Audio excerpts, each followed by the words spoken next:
Welcome everyone, and welcome to Tam and Sam's Empowerment Chat. And I'm Tammie Pike, one of the hosts. I'm from Earth Radiance. I'm a wellness coach, inspired biz workshop facilitator. I do many things, and my main aim in life is to help women to create the life they love to live. And my other co-host is the beautiful Samantha Moir. Hey Sam. Hello, how are you everyone? I'm Sam, I'm from Warrior Women. I run workshops for women who want to be more confident, empowered and strong for themselves and so they can go out into the world and be able to see other people and use that to find different avenues to be able to build them up in the areas that they want to go in. So I'm super excited, Tammie, to be able to have these chats again. Same. It's something I do look forward to on a Monday, especially having someone you can bounce, your ideas off and at sort of the same awareness. So, and obviously the same kind of people that we're wanting to connect with, which makes it so much more amazing and connected. So, yeah. So today we were wanting to talk about environments, and Sam and I are both going to share with you what we're wanting to explain what environments are, because a lot of people still don't understand the terminology. So for me, environment is the people, the relationships, the chemicals, the toxins, the addictions, even where you work is your environment, because these are the things that are affecting you, mind, body, and spirit. And so that's what environment means for me. So what about you, Sam? I think, and I'm really on the same page with that. I think in your environment, it's not just conducive to, your home life or what you think, that it has everything to do with how you're even interacting with people in shops and the people that you're kind of transmitting to come back into your life. So if your environment is as simple as your direct family, but your friends, your work colleagues, as like the same as kind of what you're saying, and even the people that you meet and who are coming into your life, I think your environment is a real big reflection on who you are as a person. If you're finding that you're getting a lot of negativity, you're drawing that into your own environment as well. And it has that full circle about where to be able to have a good environment, you still need to be aware of what environment you're creating for yourself as well, and what you're saying in that zone as well. Because I think it's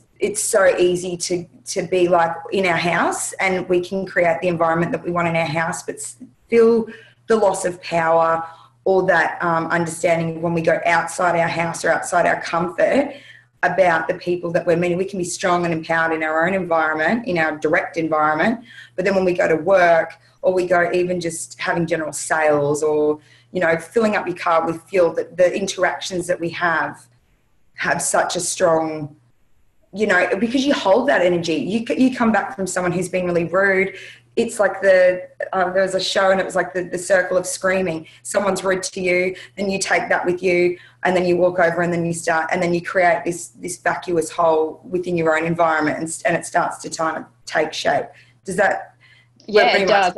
I feel exactly so. Yeah, and for me, it's being aware of that environment and whoever you talk to, and know that you have the power to not allow other people's energies to affect yours. And the only way you can do that is by creating balance and that confidence and fullness inside yourself, using self-love, self-care, having a supportive environment around you who, when you feel low, can help pick you up. But you're only allowing those people that you feel are there and confident and love you for you, can help you feel full again, and feeling safe. So when you have that close, because there's different levels of environment. So, you have the ones closest to you, then you have the next layer and layer and layer. But then it's up to you. If you let this layer support and hold you, but then you go out and this layer is affecting you from, someone being rude, it's up to you how that affects you. And it's becoming aware of this and being able to take actions into being able to not let that happen. Yeah. So for me, it's understanding the relationships within your life. And this for me has been so important, because it's been the one thing that I wasn't looking at in my growth as in personal development, spiritual development. And I found that a lot of people I was allowing into my life was because of guilt, the length of time they were in my life, and that feeling of that, yeah, they just had to be there, you know, because they've always been in their family or their lifelong friends or whatever. And it's been a big process in me over the last 2 years, actually letting go and feeling that I am worthy and that it's okay for me to let go of people who don't support and nourish me. And in doing so, I also let go of chemicals. I let go of, you know, addictions to different things. I let go of the necessity to, you know, lash out and, you know, all these kind of things that were being supported by a toxic environment. I was letting those habits, mannerisms and influences go. And today I only allow people into my circle who support and nourish me. And I care about what they, you know, think and feel, but I do not let other people's influences say, you know, like Joe Blow from down the street, if he goes, oh, your hair looks so crap, you'd be like, yeah, and what? You're not part of my life. You're not part of my circle of influence. It doesn't matter. That's okay. That's your opinion. So that's what I feel. Mm. And I see it a lot with a lot of people who, and that length of time is definitely a big one. I think I see with a lot of people, I know even for me, having that length of time with somebody and feeling that guilt about not wanting to let them go, but not actually drawing anything good from those relationships anymore, and making peace with, in order for me to grow, sometimes those toxic relationships. I think from my kind of perspective, I think people come into your life, you know, that you attract what you are type thing at the time. So you might be on that same wavelength, but as you start to grow, you really notice that sense of resistance. And that's why there's so many people in relationships and friendships and, you know, even with their own dynamics within their families and things like that, where when they get together, they do it almost out of obligation, but it's not a fun thing anymore. And it's got that real resistance, and they walk away being like, God, they're so annoying, or I just don't even, or they're so negative, and, you know, I don't understand where they're coming from anymore. And I think from my perspective in the work that I do, it's about grabbing people and saying, okay, it's time to let go, and having that confidence that it's like, sometimes people aren't in your life for the long term. Sometimes they're just in to help you through certain phases, and then your environment changes as you grow and as you're stepping up. It's about being okay with letting go of the ones that don't serve and just thanking them for being there when you needed them. But now that because then it becomes a step up or step down scenario, and that resistance and that resentment and that having to make a choice. Do I grow or do I stay in order to keep this friendship or this relationship to hold it together? Or when you come away going, I just don't like who I am with them. I'm good with everyone else, but I just don't like who I become with this certain person. And being able to be confident enough to go, okay, if I need my environment to be in every single point in my life, being like bang on and being able to go forward and being strong and going the direction I need to go, this person doesn't fit in this dynamic anymore.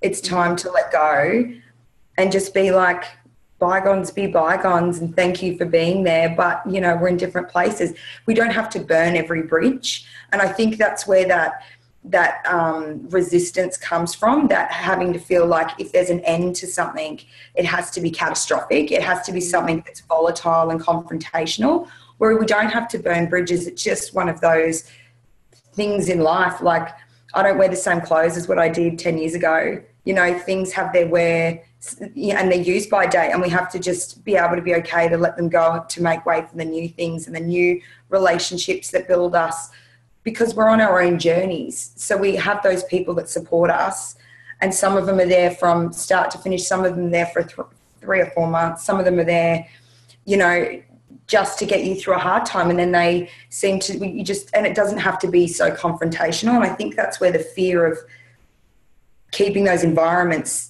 still within that box of what we know is, because we're too afraid to be like, oh, it's going to be a huge confrontation. I have had friends in my life that I have seen for years, and then all of a sudden we just weren't talking. People say, well, why didn't, you know, how did that end? It just did. Like, we just stopped talking and we just kind of separated our ways. But I guess if I saw her in the street, we wouldn't be at loggerheads. We would just be like, hey, like, it's just, we have mutual memories, and thank you for that. And moving on, like, it doesn't have to be so volatile in its ending. And I think that, and once you have that confidence to be like, this is what I need, they probably are seeking someone who's more on their page anyway, that they're getting what they need out of it. So that's kind of where I come from with that. Yeah, definitely. It's and if people are already at that stage where they're seeing those friendships starting to break down. It's removing yourself from the drama of it, and you can't control how another person acts. So if someone's getting upset that you're not spending time with them, that's okay. You know, you just have to put your boundaries into place, and it's allowing, like Sam said, you don't need to end it catastrophically. It's ending it gently. And for me, I use the law of attraction, and I use the universe to help back me up, in that I give it out to my guides, or whoever I call upon, to help take that and allow it to resolve in a loving way. Because once upon a time, I would need to go and confront someone and end it and say, you've done this. But the thing is, it's not about who's wrong or who's right.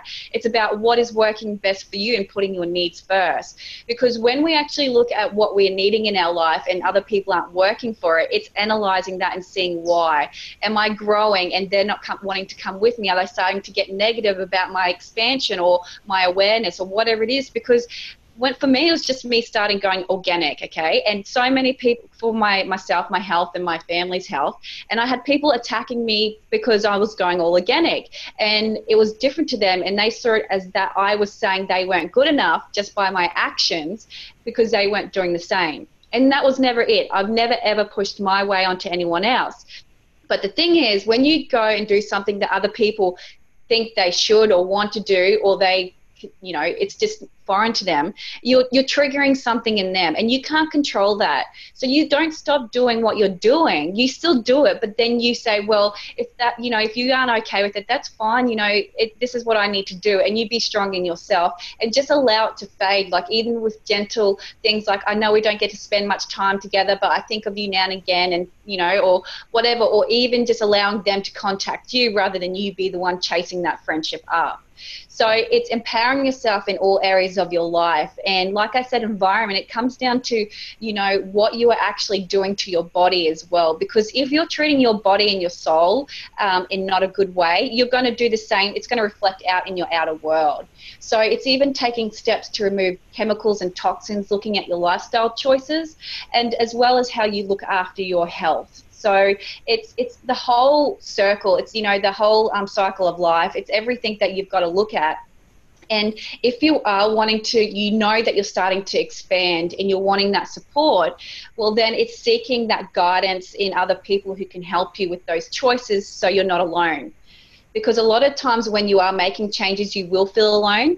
And this is the perfect time to go within and see what it is you're wanting in life, seeing what brings you joy, and it's sort of like that hibernation phase. Like, there's different phases for this. So you go into that, awareness and mindset change, and then how do I bring that into fruition? How do I change that to my lifestyle? Then you go into hibernation, which could be, you know, you feel like a bit of depression or whatever because everything's changing, and then you sort of come out. And then don't worry about not having enough people in your life, because you only need the ones that are good for you. And I have found, like, I had two women that were, you know, really close to me because I wasn't connected to my femininity. I wasn't connected to myself, so I couldn't connect with that and others, and I got triggered by it.